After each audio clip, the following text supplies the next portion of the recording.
After a 6-month hiatus, I'm back to making videos about the Ukraine war. I'd like to thank everyone for their patience while I dealt with a family issue. Over the last 6 months, something of a stalemate has definitely set in the Ukraine war. I also found 2 other things interesting over that 6-month period. To begin with, I didn't have to change my outline for any of these episodes considerably, based on how events played out. Partially this is just because of the stalemate, and partially it ties in somewhat to the second interesting point of the last 6 months, which is how disillusioned most people have become with the sort of daily or weekly update emails, circulars, and reports that have gone out since the beginning of this conflict. The kind that neatly show lines on a map with various units coming out of private intelligence agencies. While writing this episode, it's been particularly hilarious looking back at several of those daily updates from about a year ago to see just how wrong virtually everyone was, or more accurately, how much propaganda is driving most of what's being reported on by both sides. What the next set of episodes is going to do is to build on everything I laid out in the first 4 episodes about staff work, terrain analysis, and the operational level of war, in order to ask the question, what is it we can tell about the Ukraine conflict if instead of looking at the war like this, we choose to look at it like this?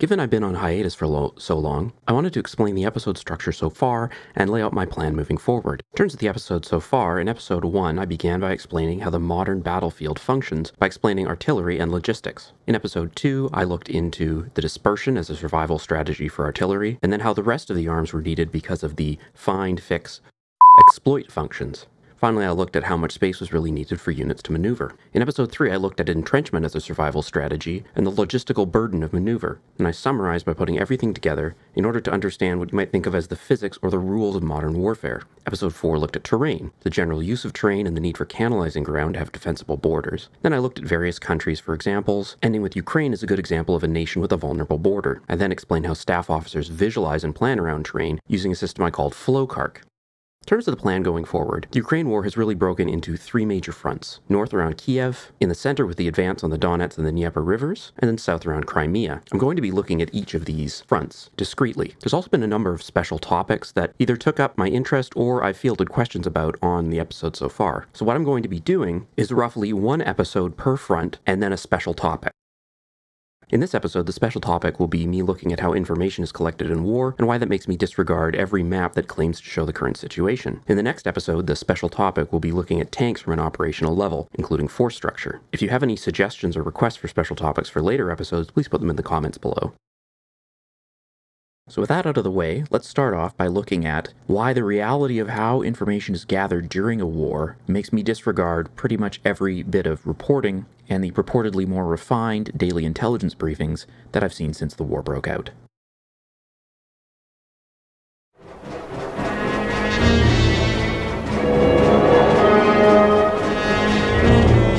Since the beginning of this conflict, you've typically had a choice between GoPro-style or drone videos, which, as I pointed out, don't really show you anything of the larger context, or you can go to various services that will provide you with daily intelligence updates and show you nice clean maps with lines on them. Although these daily map-style intelligence briefings are viewed as the more thoughtful way of analyzing the conflict, I don't find these map updates to be very useful at all.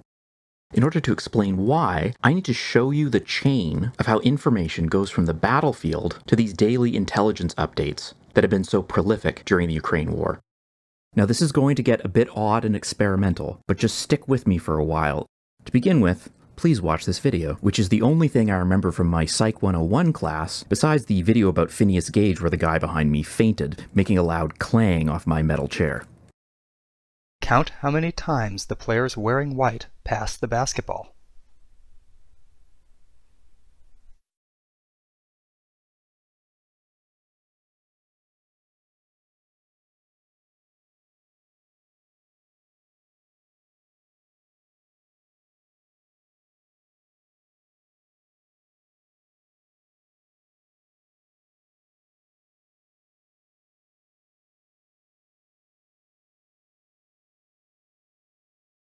The correct answer is 15 passes. But did you see the gorilla?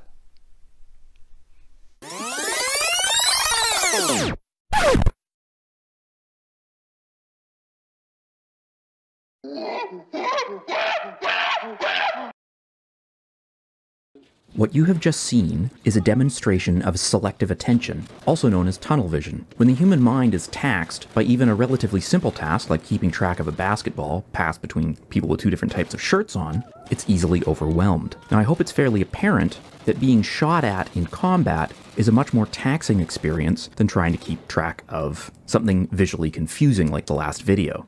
Combat is an intense enough experience that people regularly go insane or have physiological reactions like wetting themselves without realizing that it's happened. Added to this is the problem of seeking cover and how it affects what's seen in combat, or more accurately, what usually is not seen in combat. In a firefight, one of the easiest ways to get killed quickly is to stand up straight and tall to get a good look at things. The human self-preservation instinct being extremely strong, soldiers will go to the ground and take cover when they're under fire. It's remarkable how little you can see when you're in a prone position. As an example, just go out into a yard somewhere that has fairly tall grass, lie down flat, and look out straight ahead. You'll be lucky if you can see 10% of what you can when you're standing up. This is why many people point out the long camera shot in Children of Men as one of the best examples in a movie of realistic combat, because for so much of it, it's so hard to actually see what's happening. Under shell fire, this clinging to the earth is particularly intense. To quote from All Quiet on the Western Front, "From the earth, from the air, sustaining forces pour into us,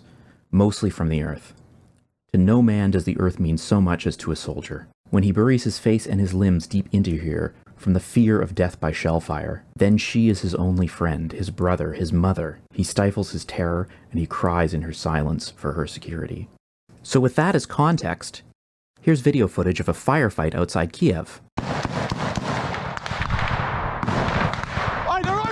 Do you see the enemy? What if I zoom in? Can you tell where they are now? Now you might say that this is staged. However, he is shooting back at something, and you can hear the sound of rounds coming in the other direction, so someone is shooting at them. Now right here, someone sees a T-90 tank, and they fire an anti-tank rocket at it. Do you see the T-90? Is it there?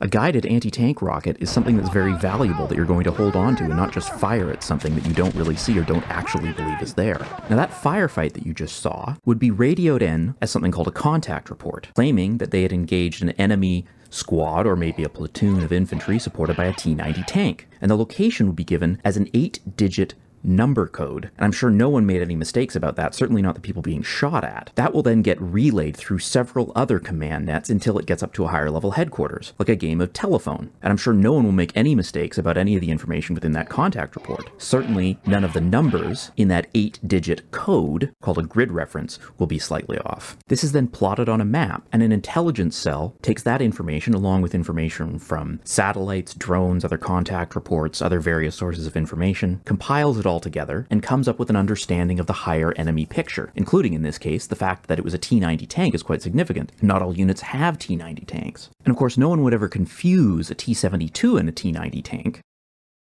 Now you might say the very fact that it's being compiled with other types of information and multiple sources is what weeds out the errors.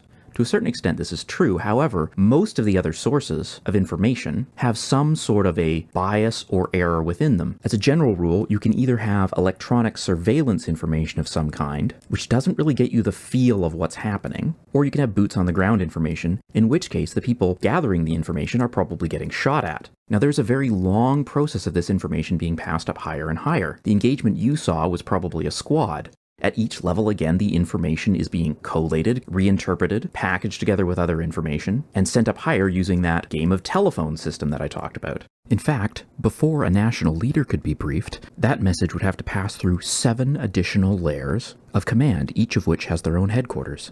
Technology has made some parts of this problem easier to deal with. For instance, nowadays we have advanced systems that use GPS tracking data to tell you the exact location of your own units. Now, I'm not aware of whether those systems are being used in Ukraine. If they are, that only solves half of the problem. as the enemy is not going to give you GPS locations to make your map clean, tidy, and accurate. Furthermore, the enemy also has a deception plan where they are feeding you false information, and it's usually based on their assessment of what you want to be true. So they're feeding you false information that you hope is correct, and therefore have an inherent bias in believing. Finally, these electronic systems are susceptible to interception, jamming, and modification. So even though your systems are reporting the GPS locations of all of your units, that doesn't mean you can trust them. A key part of the picture is also what condition are your own units and the enemy units in. It's very difficult to tell what condition the enemy units are in, and this is largely guesswork. You also often don't know what condition your own units are in, because people fudge the numbers. If you're a unit commander, and you know that you're going to get fired if you took too many losses from your tanks in that last attack, you might just suggest by your body language, or even explicitly, to your maintenance officer, that it would be better if the definition of seriously damaged vehicles was interpreted a little stricter than usual. And if you think this is shocking, just stop and ask yourself, have you ever told your boss that the report or the task was almost finished when you weren't really that much of the way through it? The same dynamic exists in the military. It's something that good armies try to minimize as much as possible, but it's always there somewhat. All of this results in the briefing to the national leader. Generals with lots of brass on their shoulders sit around a large map board with a beautiful map that has lines and unit locations, with annexes and spreadsheets giving information about serviceability rates, supply consumption, enemy locations, planned enemy intentions, and your own future operations. And the reality is that on this map, even though thousands of staff officers and hundreds of thousands of soldiers have poured their best efforts into to try and gather the most accurate possible information, this map contains 25% wrong information, and 25% of the most important information is missing. That ratio has been fairly constant in most historical conflicts. For instance, this is a daily briefing map that was used by the Wehrmacht during World War II during Operation Barbarossa. This is what Hitler would have been briefed on for a particular day, and we know, from having now had access to the Soviet archives, that most of what it traces about the condition of the Red Army is wrong, and large portions of what it traces about the German army is also wrong. In fact, the process of figuring out where units actually were and what strength they were at and what they were intending to do is something that military historians generally need about 30 to 50 years to get a decent handle on. In any case, at the end of this briefing, the national leader will turn to his press secretary, and he will ask them, okay, how do we spin this in the media? This isn't something specific to either side in this conflict. This is something that's occurred in every single modern war from every political system in every country. That narrative, chosen by the national leader and the press secretary, is then rolled out to the media as a series of press releases. And these press releases are what make up these daily intelligence briefings. They always talk about multiple sources, but if you actually start looking at all of their footnotes, you quickly realize that for the most part, they just aggregate press releases from various government sources. So you have selected video clips of frontline combat, and these press releases that were formulated by what's known as an information warfare department.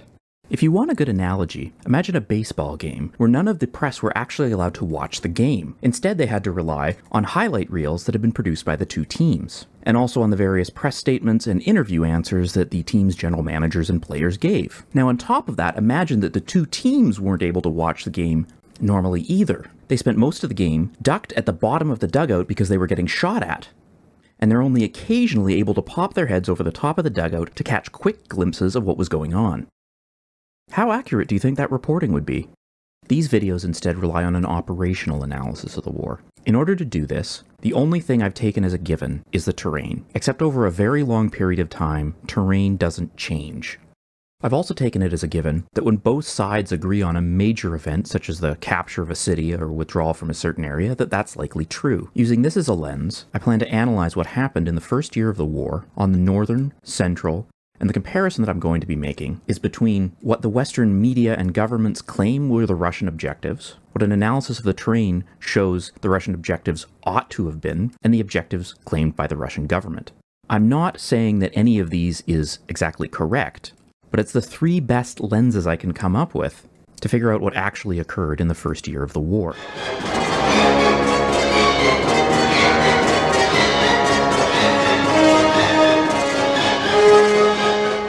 So to begin with, we'll look at the commonly understood Russian goals according to the Western media and various Western government organizations. The first of these was to encircle the bulk of the Ukrainian army around Luhansk and Donetsk. The second was to secure the Dnieper River and the city of Kyiv. And finally, to annex all of Ukraine and turn it into a puppet state. This could be considered the maximum victory conditions in the conflict.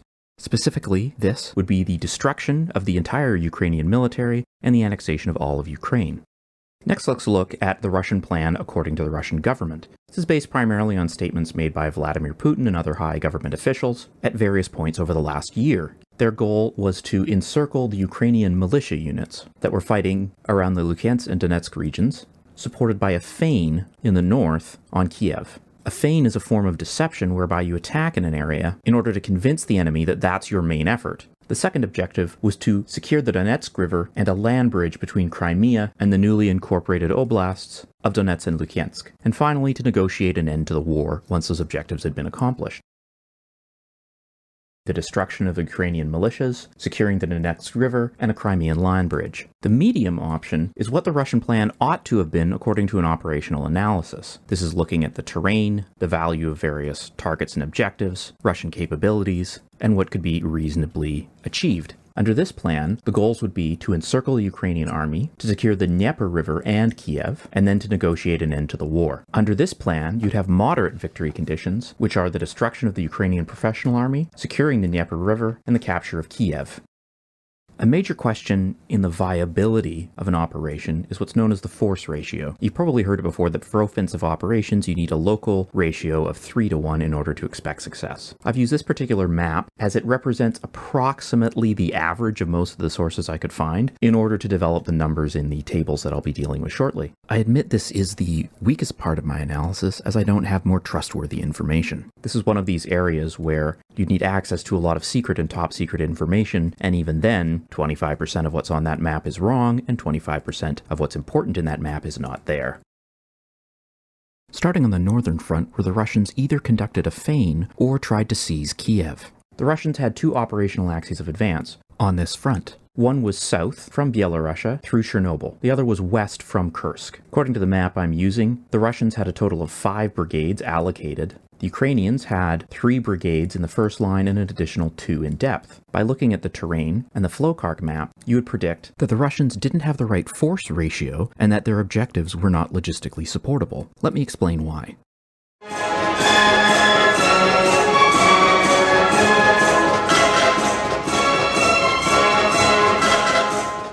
To begin with, we'll look at the axis of advance that went from Byelorussia through Chernobyl to the south. In the opening days of the war, probably the most dramatic footage came out of the Chernobyl region, when massive Russian armored spearheads pushed their way through the Chernobyl exclusion zone. And at the time, the Western media was full of reports and considerations of what if Byelorussia was drawn into the war. Clearly, they were providing logistical support and providing access through their borders. However, if Byelorussia became part of the conflict, this would open up an entire new front for the Ukrainians and cause serious issues. This was ridiculous. Not so much that Byelorussia wouldn't be pulled into the campaign, but that this would have any major impact. Looking at this satellite image, can you see why? Alright, how about now if we zoom in? How about now if we put the flowchart filter on? Do you see the problem? Make things a bit clearer. This is a daily situation briefing map used by the German High Command during World War II. Specifically, this is in the summer of 1941 during Operation Barbarossa. What immediately jumps out is the enormous gap in the middle of the map where there's almost no German units indicated. If we superimpose this map onto a modern map, you can see this is the area north of Kyiv along the Belarusian border. This isn't an inconsiderable sized area either. In fact, this area that has no German or Russian troops indicated in it is approximately the size of Belgium. So why was the German army able to leave such an enormous gap, knowing there wouldn't be any significantly sized Russian forces able to push through and envelop their rear area? What I've now superimposed on top of this map is a blue dotted area for what's known as the Pripyat Marshes, or sometimes known as the Pinsk Marshes. And in red with the lines is the Chernobyl exclusion zone. Do you see how perfectly it matches the gap in the German lines? The Pripyat Marshes are probably the largest segment of marshland in all of Europe. It's an enormous, low area with the Pripyat River running through it. This is an area where the infrastructure hasn't changed much over the last 200 years. Napoleon agonized about how to deal with the Pripyat Marshes. In World War I, it provided a solid division between the northern front, where the Russians were fighting the Germans, and the southern front, where the Russians were fighting the Austro-Hungarians. In the interwar period, it provided the major defensive feature that Poland relied on during the multiple wars it had to fight over its territory. It's always been a place where partisans and brigands hide out as well. Every once in a while, you'll see a video coming out of Eastern Europe of a completely intact T-34 tank or Tiger or Panther or something like that being pulled out of a bog after being submerged for decades. And I guarantee you, almost every time you see that video, it's coming from some part of the Pripyat marshes. This marshland covers the entirety of the border between Ukraine and Belarus. On top of that, in the eastern portion, you have the Chernobyl exclusion zone, which is an area that there's been basically no infrastructure development or even significant repair for the last 40 years. So what impact does this have on warfighting? Well, marshland is one of the best sets of canalizing terrain. And when I talked about very minimal infrastructure in the area, I'm really not joking. What I have here in red is all of the roads across the Pripyat marshes. All of them. Not the highways, not the good roads, not the main roads, not the paved roads, all of the roads across the Pripyat marshes. There are 12. And this is across a border that is approximately the distance from New York City to Montreal, or for European viewers, most of the way between London and Edinburgh. Among these 12 roads, there are only 2 highways, although they're not what we'd consider highways in the traditional sense. This is a photo of the highway that's farther in the west. It's actually quite close to the Polish border. This is the other highway, the one that goes through the Chernobyl exclusion zone. You are not invading a country and seizing its capital by supporting an armored force with this as your main supply route. Anyone who claimed otherwise either doesn't know what they're talking about, was lying, or assumed the Ukrainian army wouldn't really fight. This is because on that terrain, you're simply not able to maintain an offensive against any real resistance. Given the terrain and the road network, you would only be able to support approximately a brigade if it was engaged in heavy fighting. This assumes that the rear area is clear for the lines of supply. This, of course, didn't happen in practice. The local National Guard units appear to have been mobilized and to have struck the Russian supply columns. The Russians didn't allocate significant, what's called rear area security units. This was likely something that was forced on them by the problem of their having limited numbers of infantry, which we will discuss in the next episode's special topic. The advance south through the marshes also would have required artillery dominance. Artillery on the east bank of the Dnieper River, or multiple launch rocket systems in Kyiv, are able to reach the limited north to south crossings over the Belarusian border. This means all the Ukrainian army has to do is have 2 to 3 drones and 2 to 3 guns operating in order to cut those roads with fire. You don't actually even need to hit anything. You can just use your artillery to drop anti-tank mines on the roads, or have random shrapnel bursts at 10 to 15 minute intervals. Convoys of trucks are not going to drive down a road that has random explosions going off on it. Clearly this didn't happen either, because establishing artillery dominance is going to need a lot of shells and air cover. So far the Russian Air Force has seen limited use, and maintaining artillery dominance would have been extremely difficult because that puts a huge strain on your logistical system, which comes back to the limited north-south roads in the area. So what actually happened on this axis of advance? Well, this is another area where there aren't great sources. Most of them have proven to have quite a poor track record and turn out to be directly funded by some interested party, like the Russian government or the US military-industrial complex. Because of that, I'm not going to do anything like a blow-by-blow. I have a map here, a flowcard map of the Kyiv area, and I put red circle everywhere that there were media reports of significant combat that seemed to be on what I'd call both sides of the media space. In broad terms, it appears the Ukrainians were taken by surprise at the outset of the war. Within the first 24 hours, the main story was a bridge being demolished near the Chernobyl nuclear reactor area, which apparently bought time for the Ukrainian defenders to organize around Kyiv. There's also a lot of reports of National Guard attacks on supply columns and lots of videos flooding social media of Russian logistics convoys being ambushed. For the first 8 days of the war, Russia was on the offensive. First, reports of heavy fighting in Russia were when the columns reached outside junction towns 10 to 30 kilometers outside of Kiev. Several days later, the attacks continued in the northwest of the city, and the attacks on the perimeter moved further south. The Russians then continued to push towards Kiev to the east and northeast, while also seizing towns to the south of the city. There were then reports of very significant logistic problems the Russians were having. What followed then was about a 16-day stalemate, during which you mostly had artillery duels and issues with rear area security. There was then 10 days of Ukrainian counteroffensives, ending with the Russians returning to the pre-war border. So what does this show? Well, first of all, the significant fighting occurred exactly where you'd predict from a terrain analysis. It's road junction towns with canalizing terrain. Furthermore, at the first set of towns the Ukrainians were able to organize a serious defense, the Russian attack was stopped. And it also appears the only place where the Russians fought their way through determined Ukrainian resistance was towns to the northeast of the city. That is, where they had the shortest lines of supply to the Belarusian border. Therefore, there are only 3 logical options as to why the Russians advanced south towards Kyiv through the Chernobyl exclusion zone. Option 1, it was incompetence. I don't rate this particularly highly, as this is the sort of analysis that's the absolute bread and butter of any military staff work. Option 2 is that Russia assumed that Ukraine would not put up any determined resistance, and that politically the Zelensky government would collapse. This is what happened when they annexed Crimea, and also in other military actions in places like Georgia. The third option is that this offensive was always intended as a feign, that is, using offensive action as part of a deception plan in order to draw Ukrainian forces away from other areas of the front line. Now, if it was a feign, it could have been in support of the other axis of advance on Kyiv, coming out of the Kursk region, or it could have been in support of the central or southern fronts, where most of the stalemate-type fighting has taken place over the last year. However, we're getting significantly on in time, and that will have to be dealt with in another episode, which should be out within a few weeks. Thank you again for your patience during my hiatus.